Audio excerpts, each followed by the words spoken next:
دیکھیں قربانی کے جانور میں 7 آدمی اگر شریک ہیں تو 7 کے پیسے برابر ہونا ضروری نہیں ہے.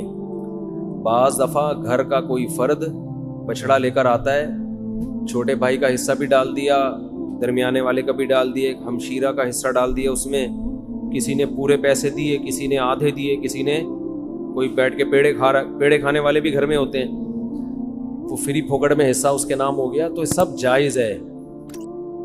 یہ ضروری ہے کہ جس کا حصہ ہے اس سے ایک دفعہ پرمیشن لے لیں, کیونکہ قربانی عبادت ہے, عبادت میں نیت ضروری ہے. جب اس کو اطلاع ہی نہیں ہے تو اس کی طرف سے حصہ پھر ہوگا نہیں. اطلاع دیں گے, بتا دیں گے تو بس یہ اس کا مطلب وہ راضی ہے. اس پہ منع کرنا ہوتا تو منہ سے کہہ دیتا کہ نہیں میرا حصہ نہ ڈالو.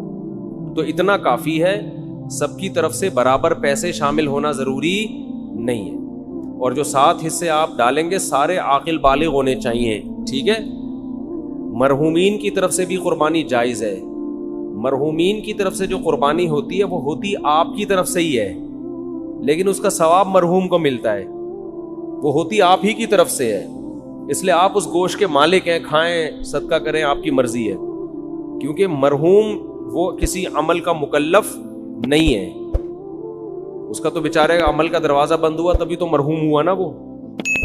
اگر وہ ابھی قربانی کر سکتا ہوتا تو مرحوم کیوں ہوتا پھر وہ. اور ہم بھی تھوڑے دنوں میں ہم سب نے مرحوم ہونا ہے کچھ وقت کے بعد جا کے. تو جو مرحوم کی طرف سے قربانی ہوتی ہے وہ ہوتی آپ ہی کی طرف سے. ثواب کس کو ملتا ہے؟ مرحوم کو. تو یہ بھی جائز ہے. نبی کی طرف سے بھی جائز ہے, زندوں کی طرف سے بھی جائز ہے, مردوں کی طرف سے بھی جائز ہے. نبی صلی اللہ علیہ وسلم نے کیا, ایک اپنی طرف سے, ایک پوری امت کی طرف سے 2 مینڈے ذبح کیا آپ نے. تو یہ اصال ثواب کا ثبوت بھی یہیں سے ملتا ہے. تو اس لیے جائز ہے قربانی, جس کی طرف سے چاہیں کریں, جتنی چاہیں کریں, اپنی حیثیت کو, اپنی اوقات کو دیکھتے ہوئے, اپنی چادر کو دیکھتے ہوئے. اتنا نہ کریں کہ کل لوگوں سے بھیک مانگنی پڑے. دوسری بات, قرضہ لے کے قربانی کرنا بھی جائز ہے. سمجھتے ہیں, قرضہ لے کے بھی قربانی کی جا سکتی ہے, بشرطے کہ قرضہ اتارنے کی طاقت ہو. ایسا نہ ہو وسیم بھائی سے پیسے لے کے ان کو چوڑے میں ڈال دیا, وہ بیچارہ مصیبت میں آ گیا, اب اس کے ادا کرنے کے پیسے ہیں نہیں, وہ آپ کے گھر کے باہر گھنٹی پہ ہاتھ رکھ کے کھڑا رہتا ہے اور آپ نے اس کو ٹینشن میں دے دیا. تو وہ ایسی ٹینشن کسی کو دینا جائز نہیں ہے. بعض دفعہ یہ ہوتا ہے کہ آپ کے پاس ابھی نہیں ہے پیسے, کل آ جائیں گے, پرسوں آ جائیں گے, آپ کسی سے دھار پکڑ لیتے ہیں, یار میرے پرسوں پیسے آ جائیں گے, یا 1 ہفتے بعد مجھے مل جائیں گے, یا مہینے بعد مجھے تنخواہ ملے گی, میں تمہیں دے دوں گا, اور یقین بھی ہو دینے کا. تو بعض دفعہ آدمی کر لیتا ہے, کیونکہ قربانی کا موقع تو 3 دن کے بعد نکل گئی نا قربانی, 3 دن کے بعد تو نہیں ہوتی قربانی. تو یہ مسئلہ ہے. تو ایک اہم مسئلہ تو یہ ہو گیا, قرضہ لے کے بھی کر سکتے ہیں, اور کسی کا حصہ, کسی کے پیسے کم ہوں, کسی کے زیادہ ہوں, یہ بھی کر سکتے ہیں.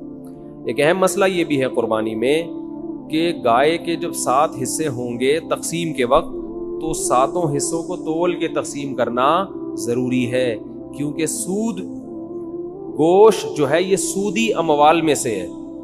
جب بھی ڈیوائیڈ کا عمل ہوتا ہے تو اصل میں یہ خرید و فروخت کا عمل ہوتا ہے. آپ اپنا حصہ اس کو بیچ رہے ہیں, اس کا حصہ اس سے خرید رہے ہیں.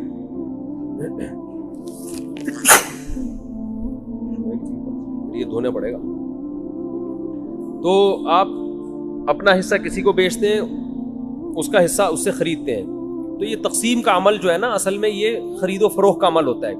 گوشت کو گوشت کے بدلے میں خریدا اور بیچا جا رہا ہے, تو شریعت میں جب بھی گوشت کو گوشت کے بدلے میں بیچا جائے گا تو برابر سرابر ضروری ہے.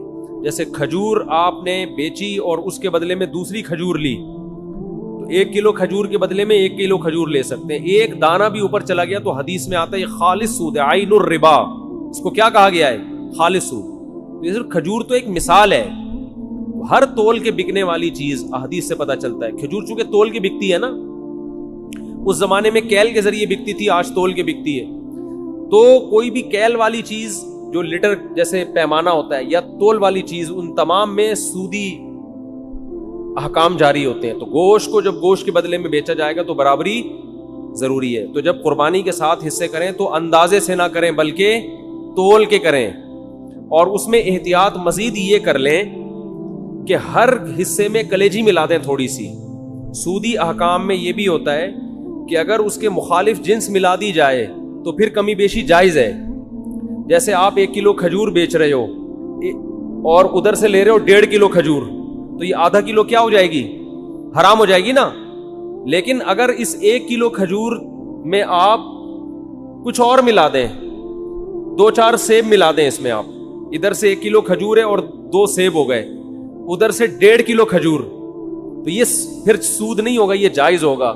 اس لیے کہ وہ جو آدھا کلو کھجور ہے وہ ادھر سیب کے مقابلے میں ہو جائے گی. سمجھ میں آ رہی ہے بات؟ تو یہ بالکل جائز ہیلہ ہے. تو قربانی کے گوشت میں اگر آپ نے تقسیم کی ٹینشن سے بچنا ہے تو 7 حصے کر کے ہر گوشت میں تھوڑی سی کلیجی ملا دیں, ہر کلیجی میں تھوڑا سا گوشت ملائیں, ہر گوشت میں تھوڑی سی کلیجی. جب شروع میں کلیجی کے 7 حصے کریں, کلیجی پھیپڑے اور جو کچھ بھی ہوتا ہے, تو اس میں 1-2 بوٹی گوشت کی ملا دیں. تو اس میں اگر کمی بیشی ہو گئی تو وہ جائز ہے. اور گوشت کے جب 60 ڈھیریاں بنائیں تو اس میں 2 بوٹیاں 3 بوٹیاں کس کی ملا دیں ہر ڈھیری میں؟ کلیجی کی. تو یہ سود سے بچنے کا ایک ہیلہ ہے, تدبیر ہے. آج کل چونکہ فنٹر مارکیٹ میں بہت ہیں کلپ بنانے والے جن کو مسائل کی الف بے بھی نہیں پتا اور بیٹھ کے پھینکتے بہت ہیں, تو ہو سکتا ہے میرے اس کلپ پہ کہیں کہ کان ادھر سے پکڑو ادھر سے پکڑو, کیا ہے برابر ہے. تو یہ سود میں ڈالنے کے لیے انہوں نے ہیلہ نکالا ہوا ہے. تو جو کوئی ایسا کلپ بنائے گا اس کی باتوں میں نہ آئے. ہیلوں کی 2 قسمیں, ایک ہیلہ ہوتا ہے حلال حرام کو, ایک ہیلہ ہوتا ہے حرام میں مبتلا ہونے کا ذریعہ, اور ایک ہوتا ہے حرام سے بچنے کا ہیلہ. جو ہیلہ حرام سے بچا لے آپ کو وہ جائز کیا, وہ مستحب ہے. تو یہ سود سے بچانے کا ہیلہ ہے, سود میں ڈالنے کا ہیلہ نہیں ہے. سمجھتے ہو بات کو؟ تو جب بھی گائے کے گوشت کے 7 حصے آپ کریں گے, ہر حصے میں تھوڑی تھوڑی کلیجی ملا دیں. پھر اگر کمی بیشی ہو بھی گئی تو بلکہ تول کے بھی تقسیم کر رہے ہیں تو بھی کلیجی ملائیں, کیونکہ تول میں اتنی ایکوریسی ہوتی نہیں ہے. سمجھتے ہو بات کو کہ نہیں سمجھتے ہو؟ بعض لوگ یہ کہتے ہیں ہم تو گوشت تقسیم ہی نہیں کرتے. بھائی وہ بڑا بھائی نے بولا یار بس میرا حصہ بھی تھوڑا سا مجھے دے دو, باقی سارا خود رکھ لو. تو جب بھی کسی کا حصہ نکلے گا نا تو ڈیوائیڈ ہوگا, وہ 7واں حصہ, پورے 7 حصے آپ کو کرنے پڑیں گے. ہاں ایک صورت میں معافی ہے کہ ایک گائے پورے گھر میں استعمال ہو رہی ہے, سمجھتے ہو, اس کو ڈیوائیڈ کر ہی نہیں رہے آپ. بعض دفعہ گھر کے 7 افراد ہوتے ہیں, ایک ابا اماں, ایک میاں بیوی اور آگے ان کے بچے ملا کے ٹوٹل بڑی مشکل سے آج کل 7 تک عدد پہنچ رہا ہے لوگوں کا. فیملی پلاننگ والوں نے تو گھریلو سسٹم ہی تباہ کر دیا ہے. سمجھ رہے ہو؟ وہ جو پہلے گھروں میں پورے 2 بچڑے آتے تھے, یہ منجلی آپا کا ہے, یہ چمونی آپا کا حصہ ہو گیا, یہ ممانی کا ہو گیا, یہ خالہ کا ہو گیا, یہ جناب پوتے کا ہو گیا, یہ بہو کا ہو گیا. پوری 2 کٹے ہم دیکھتے تھے لوگوں کے گھروں میں کٹتے تھے, 2 بچڑے ایک ہی گھر میں چل جاتے. اب وہ فیملی پلاننگ والوں نے سارے خاندانی سسٹم کی واٹ لگا دی.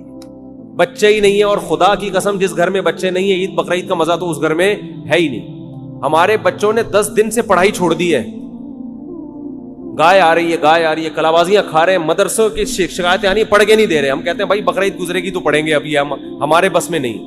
وہ گایوں کے پیچھے بھاگ رہے ہیں. تو بچوں کو انٹرٹینمنٹ ہے بچوں کے لیے یار, انجوائے کرنے دو ان کو, کیا ان میں پڑھائی کا اتنا بوجھ ڈالا. شکایتیں آ رہی ہیں, پڑھ نہیں رہے, ٹلے مار رہے ہیں چھوڑے. ہم کہہ رہے ہیں یار رات کو سوتے ہی کم وقت 2 بجے ہیں, کیونکہ ادھر پوری گائیں آ کے اتری ہوئی ہیں, دمیں ہلا رہی ہیں, ان کی انجوائے کر رہے ہیں نا یار. یہ گائے, کراچی والوں نے کہاں گائے دیکھی ہوتی ہے.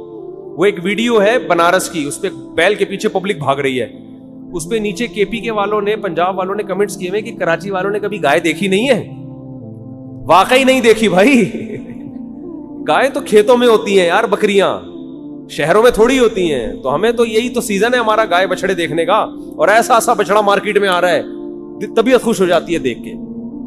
دیکھو ہر گلی میں رونق ہے نا, ہر گھر کے آگے بچڑے بندھے ہوئے ہیں, اتنے اونچے لمبے خوبصورت, دیکھ کے طبیعت, یہ رونق ہے اللہ کی طرف سے. یہی تو بقرعید کا مزہ ہے, یہی تو تہوار ہے. دیکھو اسلام کے علاوہ جتنے تہوار ہیں نا آرٹیفیشل ہے, مصنوعی خوشی ہے, اوریجنل نہیں ہے. ہندو جو ہولی مناتا ہے, کس بات کی ہولی ہے, کیا ہے, کہہ رہے پتہ نہیں کس بات کی خوشی ہے, مجھے خود بھی ابھی تک پتا نہیں ہے. بس خوشی مناؤ, انجوائے کرنے کی کوشش کرو.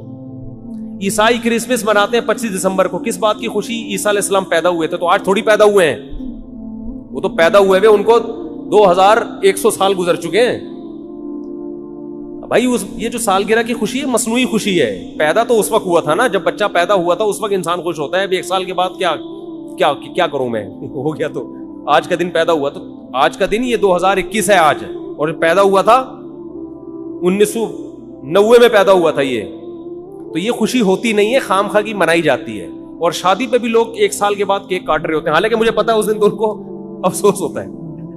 ایک سردار جی بیٹھے ہوئے فلم دیکھ رہے ہیں اور رو رہے ہیں، روئے جا رہے ہیں۔ کسی نے کہا کوئی رونے کا سین ہوگا، سردار جی سے پوچھا کون سی فلم دیکھ رہے ہو؟ کہہ رہے اپنی شادی کی ویڈیو دیکھ رہا ہوں بھائی، میں شادی کی ویڈیو دیکھ رہا ہوں۔ تو کیا بات کر رہا تھا، قربانی کے مسائل بیان کر رہا تھا میں، کہ اس میں تواضع بھی ہے، عاجزی بھی پیدا ہوتی ہے، صحیح ہے نا؟ تو یہ 7 حصے کر دیا کرو، کلیجی ملا دیا کرو اس میں۔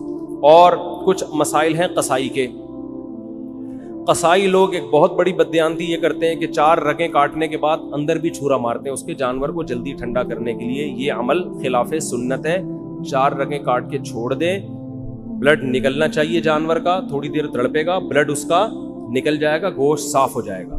لیکن قصائی کے پاس ٹائم نہیں ہوتا۔ بار بار کہتا ہوں کہ جو لوگ جانور پر تھے، جیسے ہی 4 رگیں کٹیں وہ جانور کو چھوڑ کے قصائی پہ آ جائیں سارے کے سارے۔ اس کو کنٹرول کرنے کی اب ضرورت ہے، وہ کنٹرول سے باہر ہوتا ہے، اس کو کھڑا کر دیں، بولے جب اس کو تڑپنے تو یہ جب یہ مر جائے گا، حلال ہو جائے گا، اس کے بعد آپ کو کھال اتارنے کی اجازت ہو۔ سمجھتے ہو کہ نہیں سمجھتے؟ ایک اہم مسئلہ یہ بھی ہے کہ جانور جب ذبح ہو رہا ہوتا ہے، کٹ رہا ہوتا ہے، تو لوگ اس کو ایک انٹرٹینمنٹ کا سما بنایا ہوا ہوتا ہے۔ یہ بالکل غلط ہے۔ چیخو پکار، شور شرابہ، یہ عبادت کا عمل ہے، عبادت کے طریقے پر ہونا چاہیے۔ دعا پڑھنی چاہیے، انی وجہت وجہی للذی فطر السماوات والارض، نہیں یاد ہے تو دیکھ کے پڑھ لیں۔ دعا کے بغیر بھی قربانی ہو جاتی ہے، لیکن عبادت کا موقع ہے، ذکر اذکار ہونا چاہیے، تکبیر ہونی چاہیے۔ لیکن یہ جو شور شرابہ، ہلہ گلہ، یہ بالکل شریعت کے خلاف ہے۔ بچوں کو کنٹرول کرنا چاہیے، ٹھیک ہے، اس سے پہلے وہ گھما رہے تھے جانور، انجوائے کر رہے تھے، اچھی بات ہے، لیکن جب ذبح ہونے کا ٹائم ہے، اس وقت یہ شور شرابہ، سیٹیاں، اچھل کود، یہ بالکل عبادت کے مزاج کے خلاف۔ سمجھتے ہو گے نہیں سمجھتے؟ اور قصائی لوگ بہت دفعہ دیکھا ہے تکبیر نہیں پڑھتے جانور ذبح کرتے ہوئے۔ دیکھو جانور خود ذبح کیا کرو، خود ذبح کیا کرو جانور۔ تکبیر کے علماء کہتے ہیں جانور ذبح، اگر نیک آدمی جانور ذبح کرے گا اس کے بھی گوشت میں روحانیت آتی ہے، اس کے بھی اثرات آتے ہیں، تو خود ذبح کرو یا کسی نیک آدمی سے ذبح کروا لو۔ قصائی لوگ بہت سے اچھے بھی ہیں، لیکن بہت سے ان میں پان گٹکے والے بھی ہوتے ہیں، اللہ کا نام ہی نہیں لے رہے ہوتے ہیں، نماز نہیں پڑھتے کبھی، تو وہ اللہ کا نام نہیں لیتے۔ تو وہاں پر آپ زور زور سے تکبیر پڑھو، قصائی کو بھی بولے بھائی تو گٹکا پھینک دے تھوڑی دیر کے لیے، منہ سے تکبیر نکال۔ جان کر اگر کوئی اللہ اکبر پڑھنا چھوڑ دے تو جانور کیا ہو جائے گا؟ حرام ہو جائے گا۔ سمجھتے ہو؟ تو اس کو بولو یا گٹکا پھینک، یہاں اللہ، مرغی ذبح کرنے والے بھی بہت دفعہ دیکھا ہے، نہیں ذبح کرتے چلے جا رہے ہیں، بھائی منہ سے زور سے بول اللہ اکبر، بسم اللہ اللہ اکبر۔ تو مرغیوں والوں کو بھی ذرا پابند کیا کرے اس کا، یہ ایک مسئلہ ہے۔ ایک اہم مسئلہ یہ ہے کہ قصائی لوگ جانور ذبح کرنے کے بعد، حصے لگانے کے بعد، پٹ کا گوشت نکال کے کیا کر دیتے ہیں؟ اور اتنا گوشت وافر مقدار میں ہوتا ہے کہ لوگوں کو پتہ ہی نہیں چل رہا ہوتا کہ قصائی نے 6 مہینے کے لیے اپنی دکان میں بیچنے کے لیے گوشت اسٹاک کر لیا ہے۔ تو قصائی کو اس حرکت سے منع کریں، اسے بولیں یہ حصوں والا جانور ہے، سب کے حصے ہوں گے، آپ کو پیسے چاہیے زیادہ پیسے لے لو ہم سے، کھانا چاہیے کوئی بات نہیں، کلیجی پکے گی، جہاں سب کھائیں گے آپ بھی کھا لینا، گوشت کھا لینا ہمارے یہاں۔ یہ طریقہ غیر اخلاقی ہے۔ سمجھتے ہو کہ نہیں سمجھتے؟ جو گوشت اتنا نکال کے الگ کر رہے ہوتے ہیں، ان سے بولو پیسے زیادہ لے لو، یہ گوشت نہیں لو۔ اور کوئی مسئلہ کسی کے ذہن میں قربانی سے متعلق جلدی سے پوچھیں، ہے بھائی؟ کیا؟ ہاں رات میں قربانی کر سکتے ہیں، مگر مکروہ ہے، بہتر نہیں ہے دن میں قربانی، کیونکہ قربانی شاعر اسلام میں سے ہے، اور اسلامی شاعر دن کی روشنی میں ہوتے ہیں۔ اسلام میں تہوار رات کو نہیں منائے جاتے، رات کو تہوار غیر مسلم مناتے ہیں۔ کرسمس رات کو شروع ہوتی ہے، اسلامی تہوار کب ہوتے ہیں؟ دن میں۔ اسی سے پتہ چلتا ہے کہ اسلام میں عید میلاد النبی نہیں ہے، کیونکہ وہ رات کو منائی جاتی ہے، بتیاں لگائی جاتی ہیں، جبکہ اسلام کی ساری عیدیں کب ہیں؟ دن کی روشنی میں ہوتی ہیں۔ سمجھتا نہیں ہے نا بات کو، جب نہیں پڑے گا رات کو تو کیسے سمجھے گا بات کو؟ کلیجی بھی حصے میں آتی ہے، 7 حصوں کی کلیجی کر دیں، تھوڑی سی بچا لیں آخر میں گوشت میں تقسیم کرنے کے لیے، اور 7 کلیجیوں میں تھوڑا تھوڑا گوشت ڈال دیں تاکہ کلیجی بھی کمی بیشی ہو تو وہ گوشت کے مقابلے میں ہو جائے۔ ارشاد مرحومین کا، کئی مرحومین کا بھی ایک حصہ لے سکتے ہیں، نبی نے پوری امت کی طرف سے ایک حصہ کیا تو ایک مرحوم کی طرف سے بھی کر سکتے ہیں۔ اب علماء کا اس میں اختلاف ہے کہ آپ نے اگر ایک حصے میں سارے مرحومین کی نیت کر لی تو وہ گوشت وہ ثواب ڈیوائیڈ ہوگا یا نہیں ہوگا؟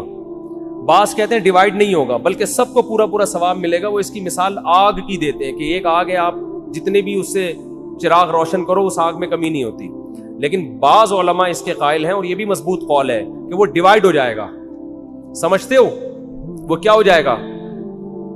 ڈیوائیڈ ہو جائے گا. دو کی طرف سے کی تو آدھا آدھا ایک کو پہنچے گا, آدھا دوسرے کو. تو دونوں قول ہیں.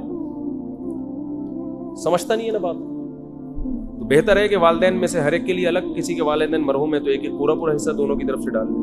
ارشاد کچھ کہہ رہے تھے آپ, پوچھ لیں, پھر سارا دن فون بجتا رہتا ہے, پوچھتے رہتے. پائے کا کیا, ابھی بتا رہا ہوں پائے کا کیا, پائے پکانے کا طریقہ بتا دو جی. ہاں بعض غیر مسلم قصائی بن کے گھوم رہے ہوتے ہیں تو اس کا بھی خیال کریں. مسلمان ہونا چاہیے. ہندو کا ذبیحہ حلال نہیں ہے, اسی طرح مشرک کا ذبیحہ بھی حلال نہیں. کوئی اپنے آپ کو مسلمان کہتا ہے لیکن ختم نبوت کا منکر ہے, یا رسول اللہ صلی اللہ علیہ وسلم کو صاف لفظوں میں حاضر ناظر مشکل کشا کہتا ہے بغیر کسی تعویل کے, تو چاہے دیوبندی ہو, چاہے اہل حدیث ہو, چاہے بریلوی ہو, وہ تو مشرک ہے نا. نبی کو علی الاطلاق مختار کل مانتا ہے کہ اللہ نے سارے اختیارات نبی کو بھی دے دیے ہیں, تو یہ تو شرک ہے کھلا ہوا. تو کوئی بھی مشرک چاہے دیوبندی ہو, چاہے اہل حدیث ہو, چاہے بریلوی ہو, اس کا ذبیحہ حلال نہیں ہے. یہ امام مالک کا قول ہے, امام احمد بن حنبل اور امام شافعی کا, کہ ایک گھر میں ایک قربانی کافی ہے, پورے گھر والوں کی طرف سے ہو جاتی ہے. اور ان کی دلیل بعض اسلاف کے اقوال ہیں, بعض تابعی ہیں ان کے اقوال ہیں. امام ابو حنیفہ کا موقف یہ ہے کہ جو بھی صاحب نصاب ہے اس پر الگ سے قربانی واجب ہے, ایک قربانی سب کی طرف سے کافی نہیں ہے. اور امام ابو حنیفہ کے قول کو ہم دو وجہ سے فالو کرتے ہیں. ایک تو یہ کہ ہم امام حنیفہ کو بر صغیر میں ان کے فقہ کو فالو کیا جاتا ہے, ایک وجہ تو یہ. دوسرا امام حنیفہ کا موقف اس بارے میں دلیل کے لحاظ سے بھی بہت مضبوط ہے. وہ اس لیے مضبوط ہے کہ حدیث میں آتا ہے من وجد سعة لأن يضحي فلم يضحي فلا يقربن مصلانا, کہ جس کے پاس گنجائش تھی قربانی کی اور اس نے نہیں کی قربانی, وہ ہماری عیدگاہ کے قریب بھی مت آئے.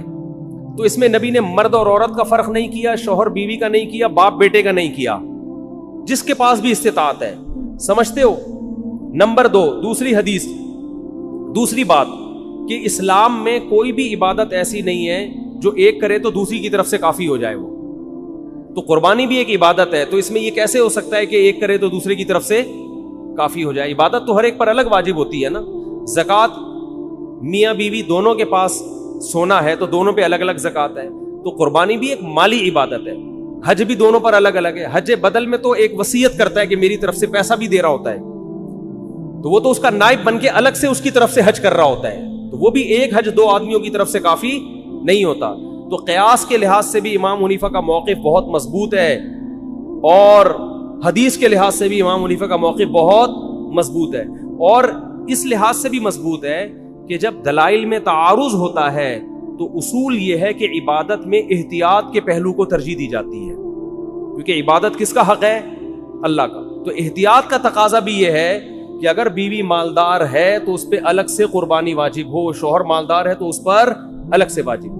اور صحابہ کے دور میں اگر ایسی روایت ہمیں ملتی ہے نا کہ ایک نے سب کی طرف سے کی, تو اس کی وجہ یہ کہ اس دور میں عام طور پر گھر کا سربراہ ہی مالدار ہوا کرتا تھا, باقی تو سارے اس کے ماتحت ہوتے تھے. یہ رواج نہیں تھا کہ بیگم صاحبہ الگ کما رہی ہیں, میاں صاحب الگ ارننگ ہے اس کی, بیٹا الگ کما رہا ہے. یہ اس دور میں ہوا نہیں کرتا تھا عام طور پہ, تو اس لیے گھر کا سربراہ ہی کرتا تھا. آج کل بیٹے کی ارننگ بعض دفعہ باپ سے زیادہ ہوتی ہے, بیوی کے پاس سونا شوہر سے زیادہ ہوتا ہے, یہ بہت دفعہ ہو رہا ہے, تو وہ زیادہ مالدار ہے.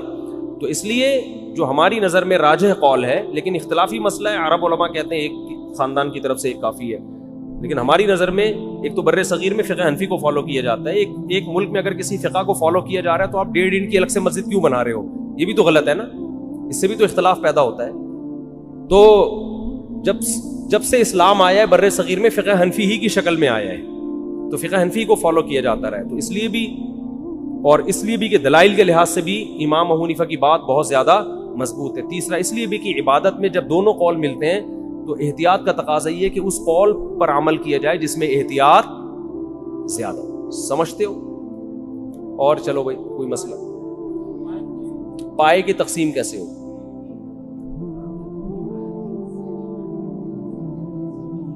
ہاں گوشت کا حصہ تقسیم.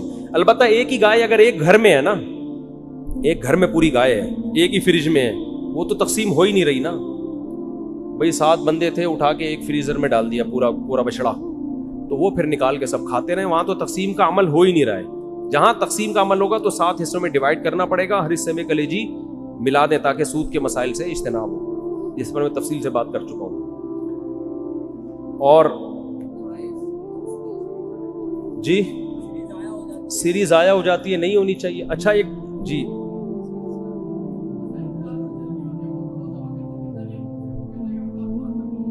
نہیں, ہاتھ رکھنے سے نہیں ہوگا. قصائی کے کونی پہ ہاتھ رکھ لیا تو قصائی ذبح ہو سکتا ہے, اس سے جانور ذبح نہیں ہو سکتا. چھری پہ ہاتھ رکھ کے چلائیں.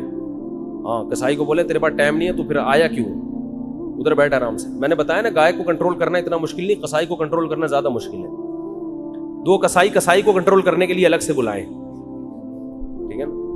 تو اچھا ایک اور اہم بات تھی ابھی بھی, ہاں بہت اہم ترین بات کھوپڑی میں آئی ہے. دیکھو نبی صلی اللہ علیہ وسلم نے فرمایا ایمان کا سب سے لاسٹ اور آخری درجہ ہے اماطۃ الاذی عن الطریق, راستے سے اذی کو ہٹانا. یعنی اذی کہتے ہیں تکلیف دہ چیز کو بھی اور گندگی کو بھی. عربی میں اذی کسے کہتے ہیں؟ کانٹا, گٹر کا ڈھکن کھلا ہوا, یہ تکلیف دہ ہے نا, کوئی گرے گا. پتھر پڑا ہوا ہے راستے میں, گاڑی غلط پارک ہوئی ہوئی ہے, یہ تکلیف دہ چیز ہے. اور اذی کا مطلب گوبر پڑا ہوا ہے, کوئی گند پڑا ہوا ہے, یہ بھی اذی میں داخل ہے عربی میں, ٹھیک ہے. تو آپ صلی اللہ علیہ وسلم نے فرمایا کوئی شخص گزر رہا ہے اور راستے میں اسے کوئی تکلیف والی چیز یا گندگی والی چیز نظر آئی جس سے لوگوں کو کراہت ہوتی ہے, وہ اسے راستے سے نہیں ہٹاتا, تو حدیث میں ہے کہ یہ ایمان کے آخری درجے پہ بھی بولو نہیں, یعنی اتنی آخری درجے کی نیکی بھی کم بخت نہیں کر رہا, تو یہ مومن کہلانے کا مستحق نہیں ہے. سمجھ رہے ہو؟ آپ سوچو کہ جو تکلیف دہ چیز کو نہیں ہٹا رہا وہ مومن نہیں ہے, تو جو تکلیف دہ چیز پھینک رہا ہے وہ مومن کیسے ہو گیا؟ نہیں آ رہی بات. قربانی کرنے والے تکلیف دہ چیز نہیں بلکہ تکلیف دہ چیزیں روڈوں پہ پھینکتے ہیں. گوبر پڑا ہو نا اس سے کم تکلیف ہوتی ہے, پوری اوجڑیاں, سریاں, آلائشیں, ادھر جانور ذبح کیا, ان کو اس سے کوئی غرض ہی نہیں ہے کہ یہ کیا گندگی محلے میں پھیلا رہے ہیں وہ. تو جب آپ کا جانور ذبح کریں گے اس کا کی آلائشیں, اس کا گند اور اس کی تمام تکلیف دہ چیز کو اٹھانا بھی آپ کی ذمہ داری ہے. جیسے قربانی نہ کرنے پر وعیدیں ہیں صاحب نصاب کے لیے, مالدار آدمی قربانی نہیں کرتا اس پہ وعیدیں ہیں, ایسے ہی اس گندگی کو نہ اٹھانے پر بھی کیا ہیں وعیدیں, اور اس سے زیادہ شدید وعیدیں ہیں. ایک کانٹا پڑا ہوا وہ نہیں اٹھا رہے آپ, اور جو اٹھا نہیں رہا بلکہ الٹا کیا کر رہا ہے, پھینک رہا ہے. تو قربانی جو لوگ کرتے ہیں وہ آلائشیں یہ نہیں کہ اٹھاتے نہیں ہیں بلکہ آلائشیں باقاعدہ پھینکتے ہیں, اور مذہب کے نام پہ پھینکا جا رہا ہے. یہ جس مذہب میں صفائی کو آدھا اسلام قرار دیا گیا ہے, اس مذہب میں تہوار کے نام پہ, قربانی کے نام پہ آلائشوں کو پھینکنا, اس کا کوئی تصور ہو سکتا ہے؟ کیا ہو گیا بھائی؟ تو یہ بہت بڑا جرم ہے, اس سے آپ کا ثواب ضائع ہو سکتا ہے قربانی کا. تو اس لیے جب بھی جانور ذبح کرے اس کے خون کو ٹھکانے لگانے کا انتظام کریں. خون اگر روڈ پہ پڑا ہوا ہے, مٹی اس کے اوپر لا کے ڈالیں, چونا اس کے اوپر لا کے ڈالیں تاکہ اس سے بدبو کیا ہو جائے, ختم. بلکہ پہلے انتظام کریں بھائی کوئی گیتی ہو جس میں وہ خون جو ہے مٹی سمیت اٹھا کے کسی ٹوکرے میں ڈال دیں تاکہ خون پھیلے ہی نہیں, یا کوئی گڑھا کھودیں جس میں خون جائے. گٹروں میں خون بہانے میں گٹر بند ہونے کا خطرہ ہوتا ہے, اور ویسے بھی اچھا نہیں لگتا قربانی کا جانور اس کا خون ڈائریکٹ گٹر میں پھینکا جا رہا ہے. تو اس کو ٹھکانے لگانے کا انتظام کس کے ذمے ہے؟ قربانی کرنے والے کے ذمے, جس کا جانور ہے. اس کے گوبر کو آپ نے گھر کے باہر جانور لا کے باندھا تو اب اس کے گوبر کے اٹھانے کا بھی تو کوئی انتظام کرے نا, یا وہ پیمپر پہنا کے رکھیں گے اس کو 8-10 دن؟ نہیں آ رہی بات. تو گھر کے باہر نا تھوڑے سے بلاک کھڑا کر کے مٹی ڈالیں اس کے اوپر, بعض لوگوں نے کیا بھائی یہ مٹی ڈالیں, اس مٹی پہ گوبر ہوگا, وہ اٹھانا بھی آسان اور اس میں بدبو بھی نہیں ہوتی. اور جب بقرعید ختم ہو جائے تو ٹرالی لائیں, وہ مٹی اٹھا کے, پورے سال تو نہیں جانور باندھنا ہوتا نا, چند دنوں باندھنا ہوتا. میں یہ نہیں کہہ رہا کہ جانور مذبح خانے میں باندھا کریں, اس سے رونق گلیوں کی ختم ہو جائے گی. بقرعید کا مزہ جب یہ جب جانور آپ کے گھر کے باہر بندھا ہو، لیکن اس کی صفائی کا انتظام ہونا چاہیے. تو آپ نے مٹی ڈال کے گھر کے باہر بلاک کھڑے کر دیے، اس کے اوپر آپ کا بچڑا آ گیا، گائے آ گئی، اونٹ آ گیا، جو بھی آ گیا. اب وہ جو بھی کرے گا تو اس کے لیے اٹھانے کا انتظام ہونا چاہیے. جیسے اپنے گھر میں صفائی کرتے ہیں تو ایسے ہی گھر کے باہر بھی صفائی کا انتظام ہونا چاہیے. تو آلائشیں پھینکنا، جہاں جگہ ملی اٹھا کے وہ گند پھینک دیا. گورنمنٹ کو تو برا بلا کہتے ہیں، وہ تو نئی ذمہ داری پوری کرتے، تو اپنی ذمہ داری تو کم از کم پورا کرے نا انسان. تو قربانی کے بعد ایسا کوئی کام نہیں ہونا چاہیے جو بدبو کا، جراثیم کے پھیلنے کا، گندگی کا سبب بنے. نبی صلی اللہ علیہ وسلم نے ایسے لوگوں کو ایمان کے آخری درجے سے بھی خارج کیا ہے. اور تہواروں میں تو صاف صفائی ستھرائی کا اہتمام اور زیادہ ہوتا ہے. اس میں عید مسلمانوں کا تہوار ہے، اس میں گندگی پھیلانا تو اور بڑا جرم ہے.